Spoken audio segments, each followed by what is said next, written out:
apa kabar? Semoga Anda dalam kondisi sehat karena kini saatnya Anda menyimak berita Palembang bersama saya Teatrika Putri. Sejumlah berita menarik akan kami sajikan untuk Anda. Berikut 3 berita utama hari ini. Polisi terus menyelidiki kasus kepemilikan gudang BBM ilegal di Desa Tanjung Pering, Ogan Ilir. Tidak siap berumah tangga, seorang mahasiswi tewas setelah menelan obat aborsi. Guna meningkatkan derajat kesehatan, Kementerian Kesehatan Republik Indonesia terus mensosialisasikan Undang-Undang Kesehatan di Kota Palembang.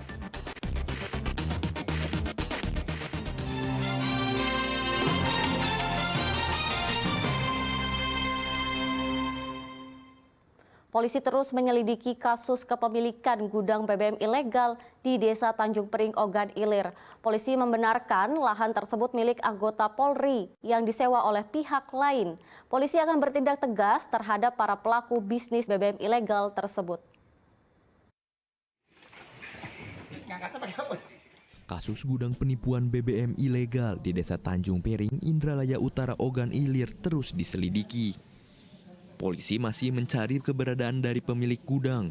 Polisi membantah pemilik gudang merupakan salah satu anggota polisi. Namun polisi membenarkan pemilik lahan merupakan anggota Polri. Berdasarkan keterangan, lahan tersebut telah disewakan kepada pihak lain sejak tahun 2020. Pemilik lahan sendiri telah dimintai keterangan oleh tim penyidik di Treskrimsus dan Satbrimo Polda Sumatera Selatan. Itu memang ada anggota kami namanya Ismianto. Memang itu pemilik tanah tersebut. Ya. Dan untuk anggota sendiri pun sudah saya keterangan tadi malam oleh Direktorat Kriminal Khusus. Dan hari ini juga masih kita periksa, kita minta keterangan di Satbrimo Polda Sumatera. Pemilik tanah dalam artian ini disewakan atau apa nih kemudian? Disewakan dari tahun 2020 kalau informasi keterangan sementara ya. Ya, jadi sama sekali tidak mengetahui untuk Tidak bisnis. tahu. Jadi, karena disewakan sudah lama, kurang lebih 5 tahun kalau tidak salah itu. Sebelumnya tim gabungan dari Polda Sumatera Selatan menggerebek gudang BBM ilegal di Desa Tanjung Pering, Ogan Ilir pada 18 November lalu. Dalam penggerebekan itu, pemilik gudang BBM ilegal berhasil melarikan diri. Polisi akan bertindak tegas terhadap para pelaku bisnis BBM ilegal. Dedi Irwansyah melaporkan dari Ogan Ilir. Gara-gara penumpang minta diturunkan di tengah jalan, seorang pengemudi ojek daring menganiaya seorang mahasiswi menggunakan helm di Kota Palembang. Tak butuh waktu lama, polisi menangkap pelaku setelah mendapatkan laporan dari korban.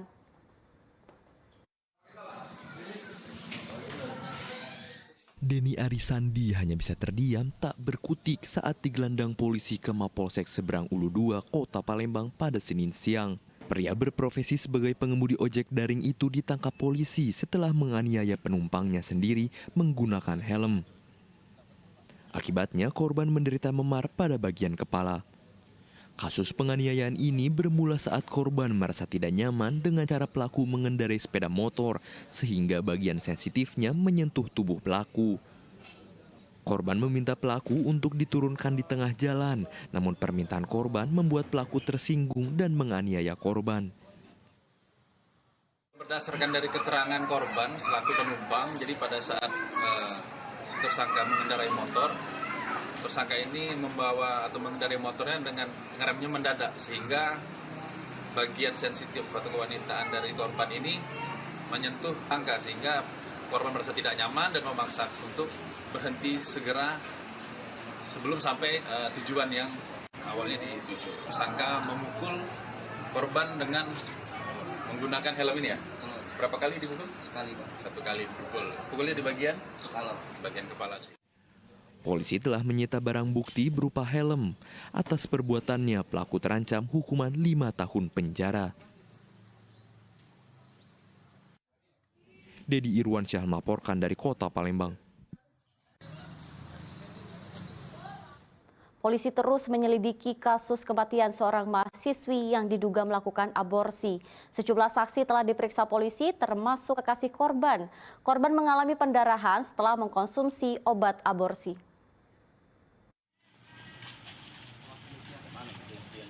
Kamar seorang mahasiswi yang tinggal di indekos kawasan lingkungan 5 Indralaya Utara, Ogan Ilir diberi garis polisi.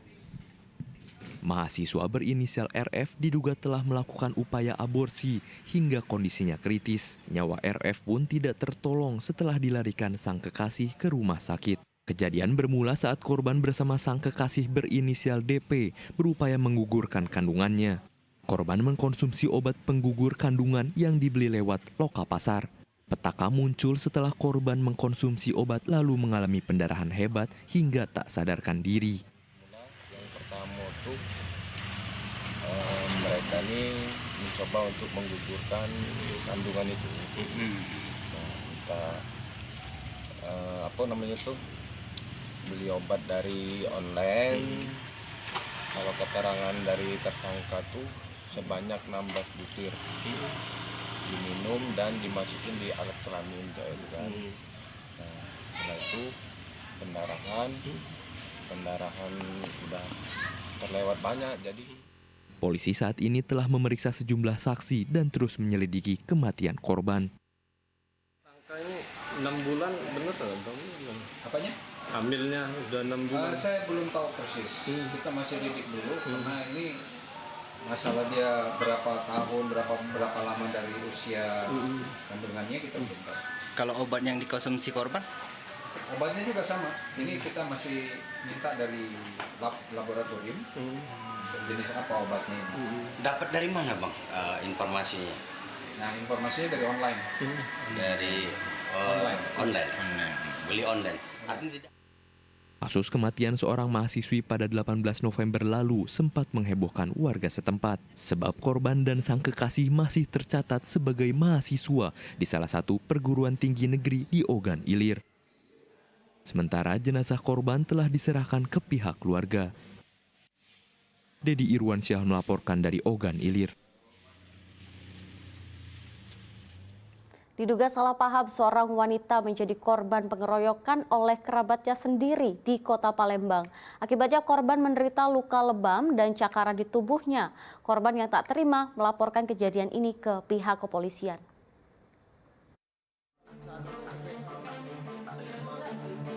Seorang perempuan bernama Desi Yusriana mendatangi sentra pelayanan kepolisian terpadu Polrestabes Palembang.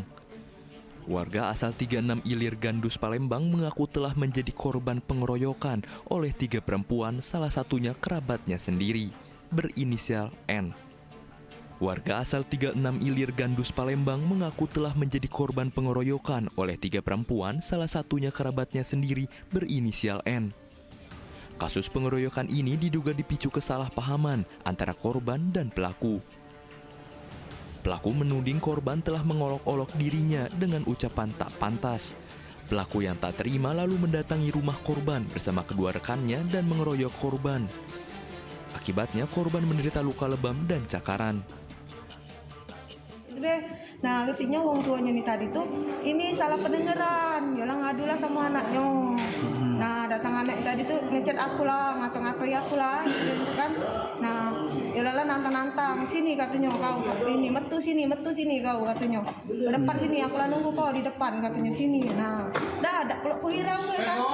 Nah, pas 170. Pas 5 menit dari situ enggak lama tuh keluar sini kau, keluar sini. Nah, aku metui, asal aku metui tadi langsung langsung royok ya aku wong 3 tadi. Guna kepentingan penyidikan, korban diminta polisi melakukan visum di Rumah Sakit Bari, Kota Palembang.